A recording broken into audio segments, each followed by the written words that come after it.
ገንዘባቸውን ፈልጎ ገሏቸው ይጠፋል። ከደሃወድ ትርፍራፊ ቅጣት የሚሰበስብ መንግስት ስላለኝ ስራውን እንጂ እዩ ጩፋን አንጠለው። ከሰው ማንነት የወረዳችሁ ስራ አስፈጻሚዎች ናችሁ። ቤተክርስቲያን መበዝበዣ ስለሆነ እንዴት አንድ የደሃ ልጅ ይሙት ብላችሁ ትፈርዳላችሁ?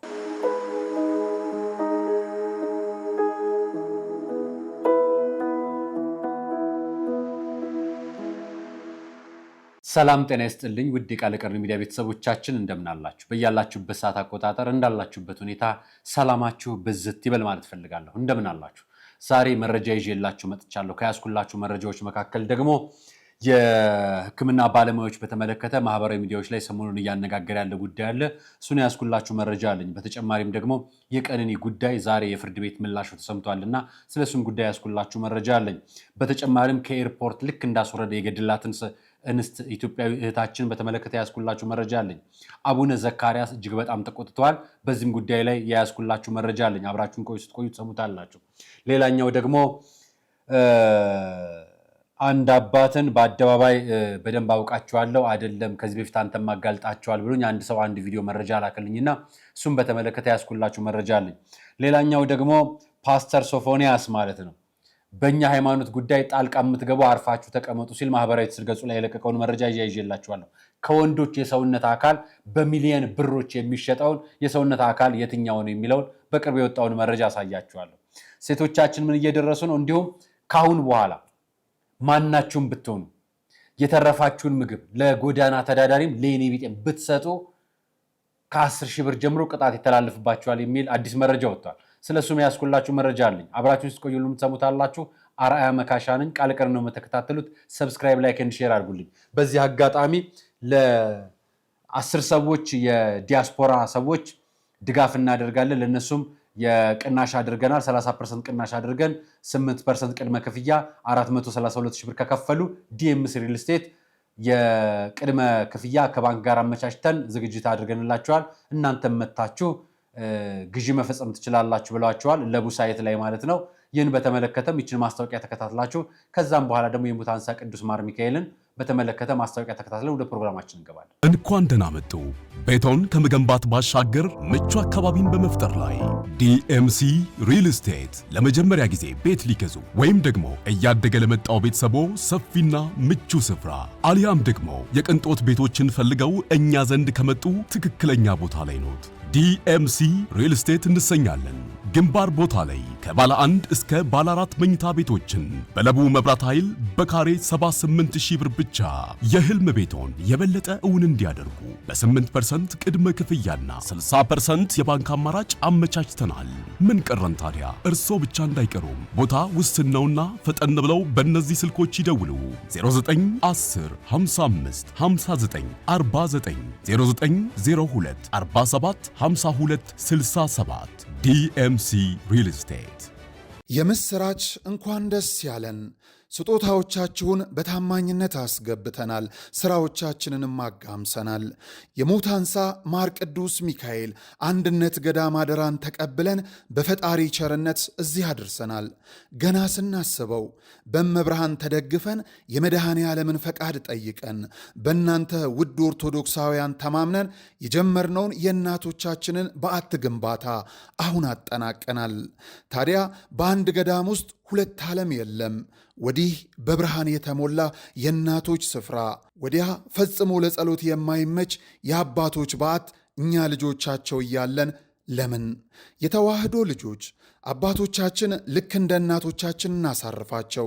ስለዚህ የጀመርነው ልግስና ቢቀጥል በእኛ በልጆቻቸው ዘውትር እንድንመረቅ ዝቅ ብለን ከእግሮቻቸው የሊቀ መልአኩ ጥበቃ አይለየን፣ የአባቶቻችንም ምልጃ ጸሎታቸው አሜን። የመጀመሪያው መረጃ የሚሆነው ለመግቢያ እንዲሆነኝ ማለት ነው። ለመግቢያ እንዲሆነኝ እችን ነገር እንመለከታት እስቲ። በቅድሚያ እውነት ክርስትና አለብን? እውነት እናምናለን? ሃይማኖት አለን? እውነት ሚስጥረ ቁርባን፣ ሚስጥረ ስላሴ፣ ሚስጥረ ጥምቀት ሰምታ የምታውቅ ትመስላችኋለች? ይች ልጅ ተመልከቷት። ክርስቲያን ለሆናችሁ ኦርቶዶክስ ለሆናችሁ ማለት ነው።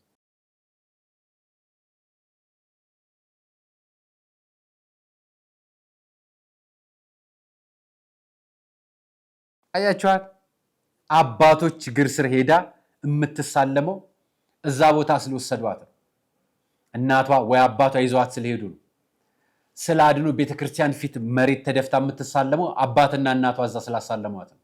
ዛሬ ናይት ክለብ አንተ ልጅ ለምን ሄድክ ብላችሁ የምትቆጡት ልጃችሁ የገዛ ልጃችሁ ወይ ደግሞ ይሄ ቦታ ላይ ለምን አትሄድም ብላችሁ የምትቆጡት ልጃችሁን ከልጅነታቸው እንዲወስዳቸዋል እንዲያድርጋችሁ ጠብቃቸዋል። እናንተ ካልጠበቃቸዋቸው ልጆቻችሁን ማን ይጠብቃቸው? ማህበራዊ ሚዲያው ለምን አልወሰዳችሁም ለምን አትሄዱም እያለ ጨቅጨቃቸው እናንተ ካላገዛቸዋቸው። ወላጅ ማለት ይሄ ማለት ነው። ይሄን ያልኳችሁ ምክንያት አለ። መጨረሻ ላይ ያሳያችሁን ማሳያችሁ ትርፍራፊን በተመለከተ እንዲህ አይነት ልጆቻችንን ካልጠበቅናቸው በኋላ የሚደርሱበትን ቦታ የሚደርስባቸውን ነገር ላሳያችሁ ስለፈለኩ ነው። ወደ መጀመሪያው መረጃ ልግባላችሁ። የሕክምና ባለሙያዎች በተመለከተ አዲስ ስታንዳርድ ላይ ዛሬ የወጣው መረጃ የጤና ባለሙያው በየጊዜው እየናረ የመጣውን የቤት ዋጋ ክራይ ለመሸፈን ተቸግሯል። ሐኪሞች ህብረት ነው ያወጣው። በዚህም የጤና ባለሙያዎች ፍትሃዊ ክፍያን ጨምሮ ሌሎች ጥያቄዎችን ምላሽ ካላገኘ ስራ የማቆም አድማ እንደሚያደርጉ አስጠንቅቀዋል። የተለያዩ ናቸው። ዶክተሮች፣ ነርሶች፣ ስፔሻሊስቶች፣ የቀዶ ጥገና ሐኪሞች ጨምሮ የጤና ባለሙያዎች ህይወት ስናድን ኖረናል፣ አሁን የራሳችን ህይወት ማዳን ይኖርብናል የሚሉ ሃሽታጎችን በመጠቀም ጥያቄዎችን በተለያዩ ማህበራዊ ሚዲያዎች መድረኮች እያሰሙ ይገኛሉ። እነዚህ ነገሮች ይቀላል አይደሉም፣ በጣም የቆዩ ናቸው። እንዲሁ እንደዋዛ የተወሰኑት ያነሳሉ። ሐኪም ቤት በተደጋጋሚ ያወጣዋል። የክፍያውን በተመለከተ ያወጣል። የሚታከሙና ድጋፍ የሚሹ ውጭ ሄደው መታከም ያለባቸው የህክምና ባለሙያዎች ተደጋግመው ይወጣሉ። ዝም ብለናል አይደል? ዝም አልናቸው። በነገራችን ላይ ደክሞናል። ደከመን የምንላችሁ በሁሉም ዘንድ ነው። ምናልባት ይህንን የሚወስኑ አካላት ልጆቻቸውንም ራሳቸው የሚታከሙት ውጭ ይሆናል። ስለዚህ ኢትዮጵያ ውስጥ ስለማይታከሙ የእናንተን ጉድለትና ድክመት አያውቁትም። አሁን መንግስት እንዲያደርግልን ብንችል ደስ የሚለኝ ምን መሰላችሁ? በአውቶቡስ ቢሄድ፣ በታክሲ ቢሳፈር፣ ገበያ ጉሊት ሄዶ ቢገዛ፣ ከሱፐርማርኬት ከምናምን ውጭ ሄዶ ቢገዛ፣ ሆስፒታል ሄዶ ጤና ጣቢያ ቢታከም፣ ወረፋ ቢይዝ። ሐኪሞች እኮ እየተናገሩ ነው፣ እየተሰቃየን ነው። የታመመ በሽተኛ ረግጠን ነው ድንገተኛ እንደገና ሌላውን ሰው የምናከመው። ምክንያቱም አልጋተናል፣ ተቸግረናል፣ ተሰቃይተናል እያሉ። መች ነው እኛ ለእኛ ድምፅ የምንሆነው? መች ነው እኛ የኛ ህመም የሚገባል? ስንታመም ጸበል እንሮጣለን፣ ስንታመም ሆስፒታል እንሮጣለን፣ ስንታመም ንስሐ አባት እናያለን። በመንፈስ ስንታመም ስንጎዳ፣ በስጋ ህመም በሽታ ስንሰቃይ ደግሞ ሐኪም ጋር እንሮጣለን። ከዛ ውጭ የእነሱ ጉድለት አይታየንም። የእኛን ጉድለት እንዲያድኑልን እንጂ ሌላ ጉድለታቸው አይታየንም። ለምንድነው ሐኪም የሆነ ወንድም እህት ላላችሁ ለእናንተ ለራሳችሁ አብራችሁ ማትጮህላችሁ? 10 ደቂቃ 20 ደቂቃ ያለፋት እኮ ነፍሰ ጡር ሴት እኮ እነዚህ ህክምና ባለሙያዎች ከሌሉ እኮ ታልፋለች። እናትን እናጣለን፣ ወላጅ እናትን። የሚወለድ ህፃን በእንክብካቤ እንዳያድግ እናደርጋለን፣ እንዲቀነጨር እናግዛለን። እኛ እነዚህን ሰዎች ካላቆምናቸው አከራይተዋቸው የሚኖሩት እኮ ከዛ በላይ ናቸው። ደሞዛቸውን ከግማሽ በላይ እኮ ነው የሚከፍሏቸው። አይኖሩም፣ እየሞቱ ቆመዋል አይደለም። እነዚህ በነገራችን ላይ ሙያዎች ላይ መምህራንም ጋር ስትመጡ እንደዛ ነው፣ ሌላም ቦታም ስትመጡ እንደዛ ነው። አንዳንድ የምሰማቸው የቅርብ ጊዜ መረጃዎች መካከል ሆስፒታል አዘግተው ለራሳቸው 300 ሚሊዮን ብር አውጥተው ደግሞ ውጭ ሌላ ሀገር ከኢትዮጵያ ውጭ የሆነ ሀገር ቤት የሚገነቡ ባለስልጣኖች እንዳለው አውቃለሁ። ይሄ መረጃው ማህበራዊ ሚዲያ ላይ ነው የወጣው። ሆስፒታል ዘግተዋል እነሱ ሀገር። ሲዳማ ክልል ነው የሰማሁት መሰለኝ። አሁን ደግሞ እንዲህ ማህበራዊ ሚዲያ ላይ ዘመቻ የሚወጣው የትኛውም ኢትዮጵያ ክልል ብትሄዱ የኑሮ ውድነቱን መቋቋም ይቻላል አይደለም። ምናልባት ትላንትና ሪፖርተር ላይ የሰማሁት አንድ መረጃ ኑሮ ውድነቱ የአዲስ አበባ ህዝብ አናቱ ላይ ወጥቷል የሚል ዜና ነው ያቀረበው። አናቱ ብሎ ነው እንግዲህ ዜና ላይ ያቀረበው። የኤዲቶሪያል ቦርድ እንዳለውና እንደሌለው የገረመኝ ሪፖርተር ያኔ ነው። እውነት የአዲስ አበባ ህዝብ አናቱ ላይ ወጥቷል። እውነትህን ነው፣ አናቱ ላይ ወጥቷል። ግን ያው የዜናና የሚዲያ ዲሲፕሊን ስላልሆነ አናቱ አይባልም ብለን ነው። ግን ያው በጣም ከብዶታል፣ እጅግ በጣም ከብዶታል። ያልከበደው ማን አለ? ሹፌር፣ ትራፊክ፣ የመንግስት ሰራተኛ፣ የቀበሌ ሰራተኛ፣ የክፍለ ከተማ ሰራተኛ፣ የትኛው የመንግስት የፌዴራል ቢሮ ሰራተኛ፣ የትኛው ክፍል የትኛው ነው ያልከበደው? ኤንጂኦ የሚሰራውን አልጠቀስኩም። አየር መንገድ የሚሰሩትን አልጠቀስኩም። ቴሌ የሚሰሩት የተወሰኑትን አልጠቀስኩም። ከግማሽ በታች ያሉት እየተሰቃዩ እንደሆነ ማውቃለሁ። ኤልፓ የሚሰሩትንም አልጠቀስኩም። ደህና ክፍያ ያላቸው የልማት ድርጅቶች ናቸው የሚባሉትን ናቸው በስም የጠቀስኩላችሁ። ሌላኛው የትኛው ነው ደህና? አሳያቸዋለሁ፣ እስኪ አመጣላቸዋለሁና ለህክምና ባለሙያዎች ሁላችሁም ድምፅ ልንሆን ይገባል። ሐኪሞቻችን የኛ የህይወት አጋሮች ናቸው። ሐኪሞቻችን እነሱ ሲኖሩ እነሱ ከሌሉ ራሳቸውን ካላቆሙ ማንንም ሊያግዙ አይችሉምና ልናግዛቸው ይገባል። መንግስትን በዚህ በኩል ትኩረት ሊሰጥ ይገባል ማለት ፈልጋለሁ። ወደ ሌላኛው መረጃ ይሄን መረጃ አንድ ወንድማችን እንዲህ ሲያቀርበው ስሙት እስኪ። ምሁራኑና ሀገር አገልጋዮቹ መኖር ከብዶናል እያሉ ይገኛሉ። በኢትዮጵያ የትምህርት ታሪክ ዘለግ ያለው የትምህርት መንገድ የሚጓዙ እንዲሁም አስቸጋሪ የሚባሉን ትምህርቶችን የሚማሩ ከዛም ባሻገር ነጥብ ኖሯቸው ዩኒቨርሲቲ የሚቀላቀሉት ዶክትሬት ዲግሪ ተማሪዎች ተመርቀው ሲወጡ አነስተኛ ደሞዝ ላይ እያገለገሉ ይገኛሉ። ነገር ግን አንድም ቀን አማረው አያውቁም፣ ጥያቄም አቅርበው አያውቁም። አሁን ግን የመኖርና ያለመኖር ህልውና ሆኖብናል እያሉ ይገኛሉ። ታዲያ ይህን የሚሉት አሁንም ስራ ላይ ሆኖ ነው። ስነ ምግባራቸውን በጠበቀ ሁኔታ ድምፁን ሁሉን እያሉም ይገኛሉ።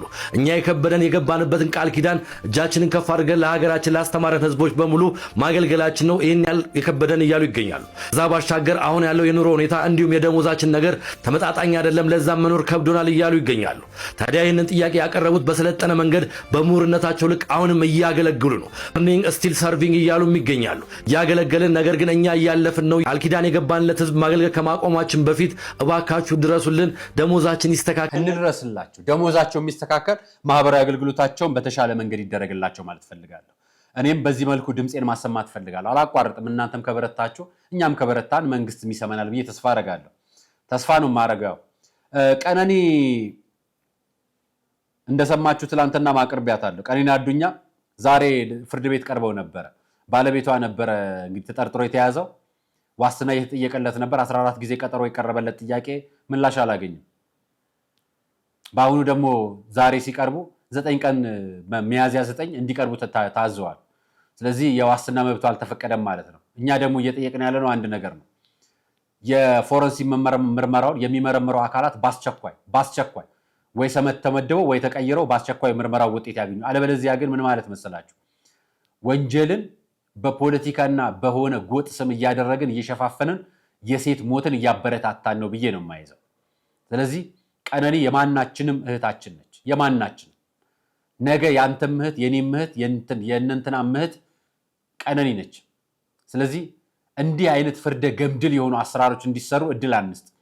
የአቃቤ ሕጉም እየሰራ ያለው ስራ ላይ ከተጀመሩት ነገሮች መካከል አቃቤ ሕጉ ሊይዛቸው ከሚገቡት አንደኛው መረጃ ተጠርጣሪ ሊያዙባቸው ከሚረዱት ዋነኛ መረጃዎች መካከል የእሷን ማስታወሻ በተመለከተ የተከሳሽ ጠበቃ ጋር ነው ያለው እና እንዴት እያያችሁት ነው?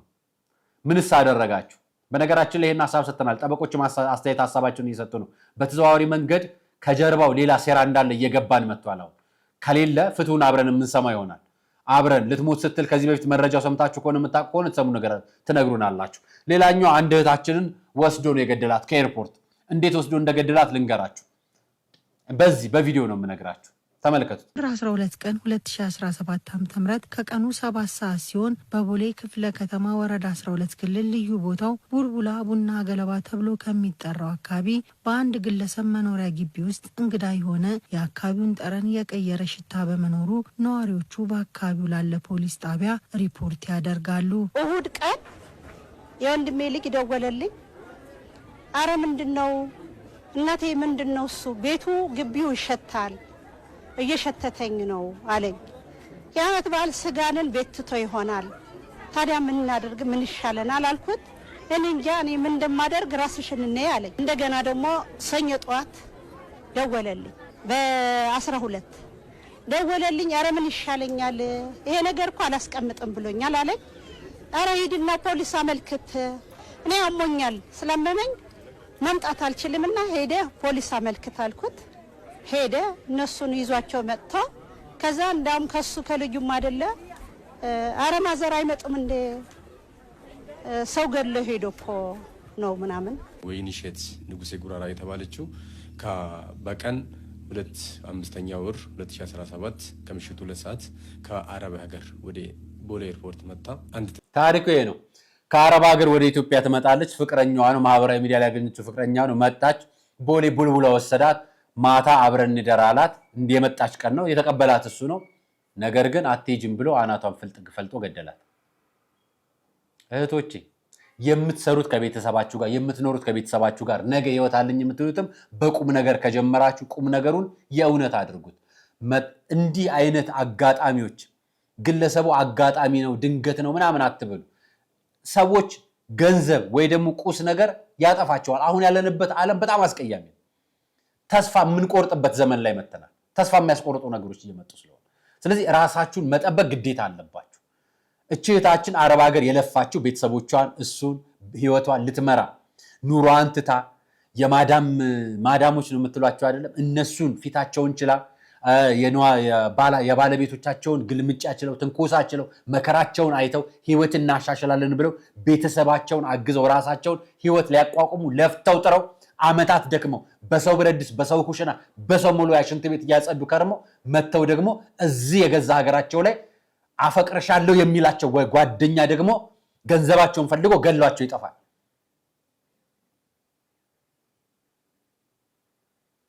ተይዟል። ነገር ግን ራሳችሁን ጠብቁ በተቻለው አቅም። እኔ እንደዛ ነው ብላችሁ የሚሻለው ራሳችሁን ብትጠብቁ ይሻላል። ትልቁ ነገር እሱ ነው። ሌላኛው ብፁዕ አቡነ ዘካርያስ አንድ መጽሐፍ አግደዋል። የኢትዮጵያ ኦርቶዶክስ ተዋሕዶ ቤተክርስቲያን የምዕራብ ጎጃም ሀገረ ስብከት ሊቀ ጳጳስ ናቸው። የምታያቸው እኚህ ብፁዕ ሊቀ ጳጳስ አቡነ ዘካርያስ ያገዱት መጽሐፍ ምክንያት አለው። አንዳንድ የኮምፒውተር ስህተት ብለውታል እሳቸው የገለጹበት አግባብ። መጽሐፉ በሊቃውንት ጉባኤ ተገምግሞ ነገር ግን እንዳለፈ ተገልጾ የወጣ መጽሐፍ ነው እና ሊመረቅ የነበረ መጽሐፍ ነው። እሳቸው እንዲህ ብለው አግደውታል። በቆሞስ አባ ኪነ ጥበብ ገብረ ኢየሱስ በኢትዮጵያ ኦርቶዶክስ ተዋሕዶ ቤተክርስቲያን መጽሐፍ ትምህርተ ሃይማኖት በሚል ያሳተሙት መጽሐፍ በሊቃውንት ጉባኤ ተፈቅዷል ተብሎ መጋቢት 28 ቀን ሊመረቅ የነበረው መጽሐፍ ከመቅደም መጽሐፉና ከምረቃው አስመልክቶ መግለጫ የተሰጠ መሆኑ ይታወቃል። በመሆኑም መጽሐፉ ስህተት ያለበት መሆኑ ይላል። በነገራችን ላይ ስህተቱን ላሳያችሁ። ይሄ ነው ትምህርተ ሃይማኖት መጽሐፉ። የእሳቸው ጋር ስህተት የተባለው ምን መሰላችሁ?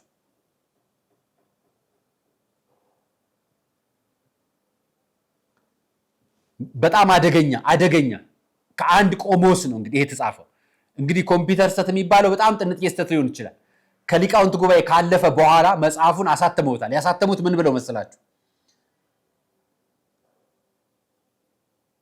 ወልድ ፍጡር ነው፣ ኢየሱስ ክርስቶስ ፍጡር ነው ብለው።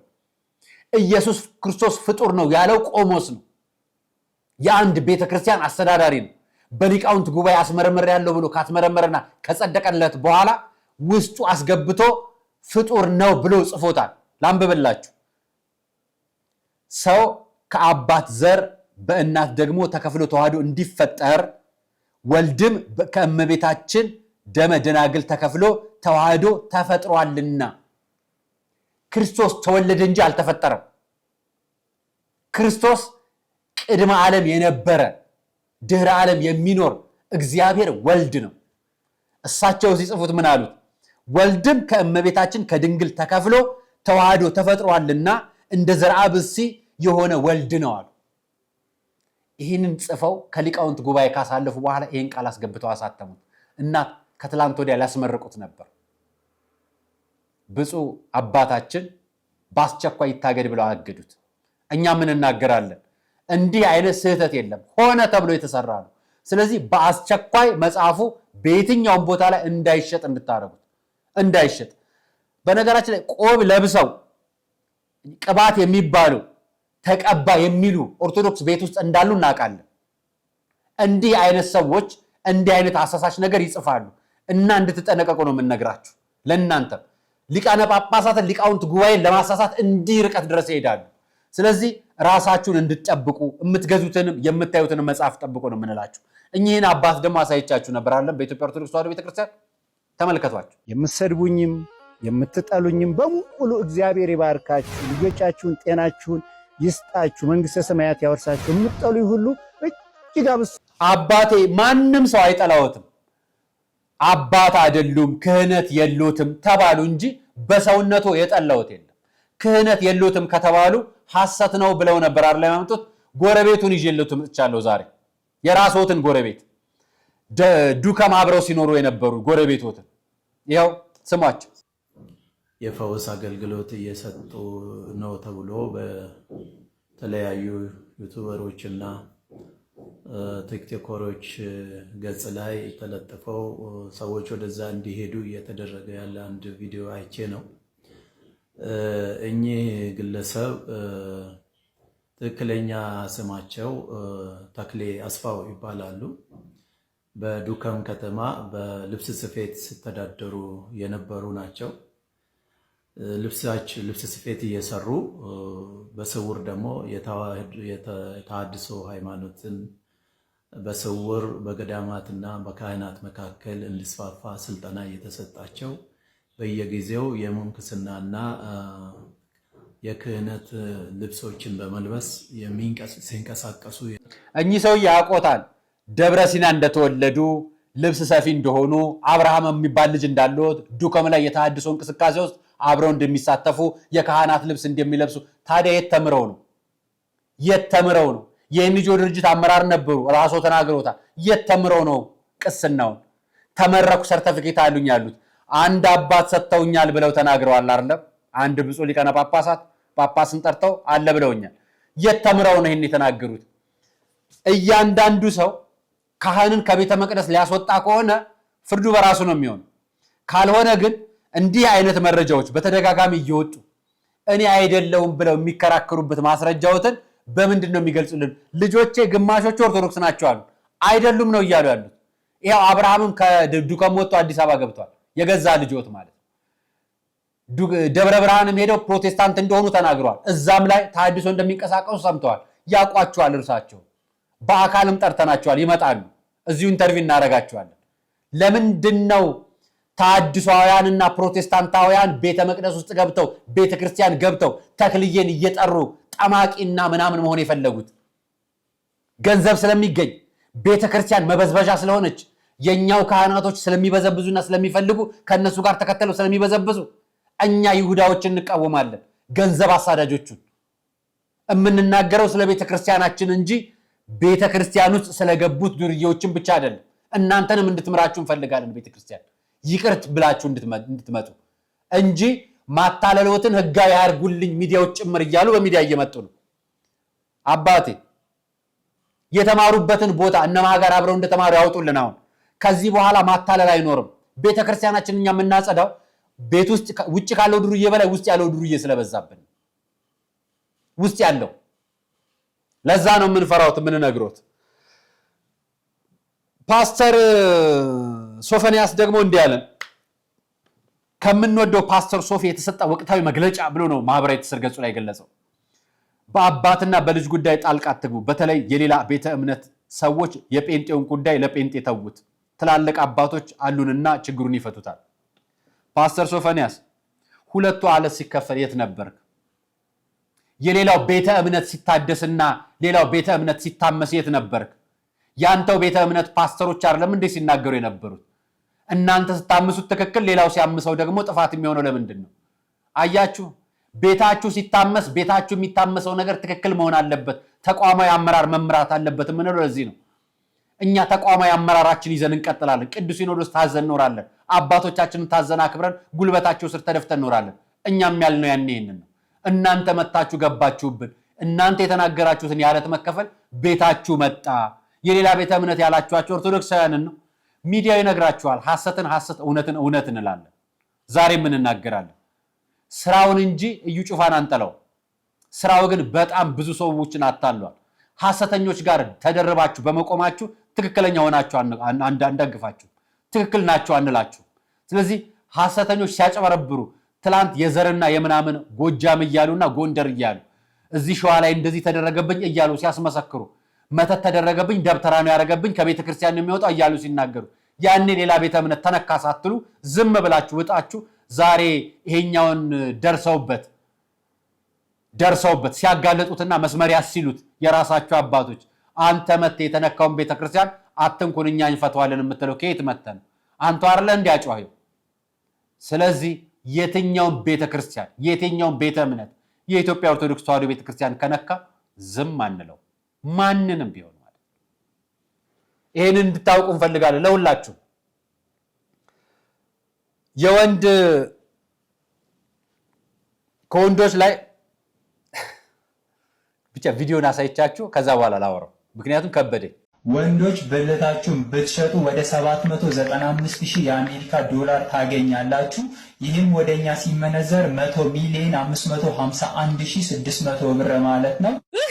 አሁን ይሄ ዶክተር የወጣው 100 ሚሊዮን ይሸጣል የወንድ ልጅ ምናምን ብሎ የመራቢያ አካል ብሎ የሚናገረው ቫይራል ለመውጣት ነው ለመታየ ነው የዶክተር ልብስ ለብሰ የምትወጣው እውነት ወጣቶች ወጥተው እንዲሸጡ ነው ዘረመን መሸጥ ጀምረዋል አይደል መንግስት ማጽደቆታል በቅርቡ እንደውም መላ ኢትዮጵያ ውስጥ ለመስራት በደንብ ስራ እየሰራ ነው ይሄን የጤና ጥበቃ ሚኒስቴር ከአንድ ወር በፊት መረጃውን አውጥቶታል ትግራይ ላይ ተጀምሯል አምና በ30 ሺህ ብር የሚሸጥ ዛሬ 100 ሚሊዮን ብር ይሸጣልና መራቢያ አካላችሁን ሽጡ እያላችሁ ነው ምን ልትላቸው ፈልጋችሁ ነው ድህነት የገዛ አካሉን ቆርጦ እንዲህ ሲሸጥ ነው የምታረጉት ምን እያረጋችሁ ነው እንዲህ አይነት ማስታወቂያ የምትሰሩት በነገራችን ላይ ሁሉም ነገር ስለሚታወቅ ገንዘብ ስለሚያወጣ እኮ አይነገርም ሁሉ ነገር አይወራበት ለምሳሌ ከማይወራው መካከል ላሳይ ወዳጄ ለራስ ማለት ነው ከማይወራው ንግግር መካከል ይሄን ላሳይ እንደው አለማፈራችሁ እኛ ለእናንተ ጨነቀን እኮ እንደው ጓን ለብሳችሁ ሌላ ነገር ውስጥ ትገቡ በእናንተ አፈርን እነዚህ ልጆች ያቸው እንዳንተ አይነት ሰዎች ያሳደጋቸው ፒኪኒ በ1700 ነው ከዚህ ጋውን ጋር እርሱ እስከ ቀሪሱ እቺ ሴትዮ የምትለው ነው ለሄላንቺ ከብድሻል እንኳን ላንቺ ለሱም አልከበደው 1700 ብር ቢጃማ መግዛት ትችላለሽ አቺም ፒጃማ የሚባል ነገር ታውቂያለሽ አታቂም ፊት እያደረግሽ እንደ አይደል የምታየው ቢኪኒ ታውቂያለሽ አታቂማ እኔ ግን ወንዱ ምን አስገባ ቢኪኒ ቤት ምን አስገባ አንተ እንደው አለማፈረ ራሱ ሰራ ፕሮግራም ዶክተሩን ምን አስገባ እንዲ ዘረ የወንድ ብልት መሸጥ ውስጥ ምን አስገባ ነውር አይደለም እንደው እፈሩ እንጂ እንደው ኢትዮጵያ ባህል ወግ ምናምን የሚባል ስርዓት አለን እኮ ምንድነው ጥልቅ የምትሉት ወጥ ቤት ሆናችሁ እኮ መጣችሁ እንዴ አረ ስርዓት ይኑረን ተው ገድቡት ራሳችሁን እንዴ ነገ ወንዱ መተ የሴት የውስጥና ምናምን ቁምጣና ምናምን አርገ ማስታወቂያ ልትሰራልን ነው ይሄን ከሰራ 1700 ብር ለሴቷ ብለ እንዲ ለእልና ለብሽ ከሰራኮ ማስታወቂያውን ብትሰራማ ትንሽ ቢከፈልማ ትሰራዋለህ ሳይከፈል እንዲ ከሰራ እንደው የወንድ አካላዊ እንትን በ100 ሚሊዮን ብር ይሸጣል ብለ ነገረ እንደው ህይወቴን አጥቼ ምናምን ይሸጣሉ ብሎ አንዱ አሁን ኢትዮጵያ ውስጥ ያሉ ዳዎች አይወጡም ብለ ነው ይሄን ማስታወቂያ ተመልክተዋል ይሄ ማስታወቂያ ምን ይላል መሰላችሁ ቡሌ መስጠት ያስቀጣል ተባለ ዜና 24 የሚል መረጃ ነው ይሄንን ያጋራው የኔ ቢጤን መርዳት 10,000 ብር ያስቀጣል ይህ ትዕዛዝ ነው ፈጽሙ ተብሏል አዲስ አበባ ውስጥ ከሆቴሎች የሚወጣ የተለምዶ ቡሌ ወይም ፈዋ የሚባል የተመጋቢዎች ትርፍራፊ ጎዳና ላይ ለወደቁ የለት ጉርስ ለራቃቸው ምስኪኖች ይሰጥ ነበር በዚህ ቡሌ ብዙዎች ረሃባቸውን ያስታግሳሉ ዛሬ በደረሰኝ መረጃ እንደሚያመለክተው ይህ ትርፍራፊ ሆቴሎች ለዳህ እንዳይሰጡ ተከልክለዋል ይህ ትዕዛዝ የተላለፈው ባለ ሆቴሎች 3 ደረጃዎች ያሉት ቅጣት ይጠብቃቸዋል የመጀመሪያ ቅጣት 5,000 ብር ሁለተኛ ጊዜ ለዳህ ቡሌ ይሰጥ 10,000 ብር ለሶስተኛ ጊዜ ከተገኘ ሆቴሉ ይታሸጋል ንግድ ፍቃድ ይነጥቃል ባለቤቱም ይታሰራል የሚል ትዕዛዝ ወርዳል ትዕዛዙ 2 ሳምንት ሆኖታል ያለፈው ከወጣ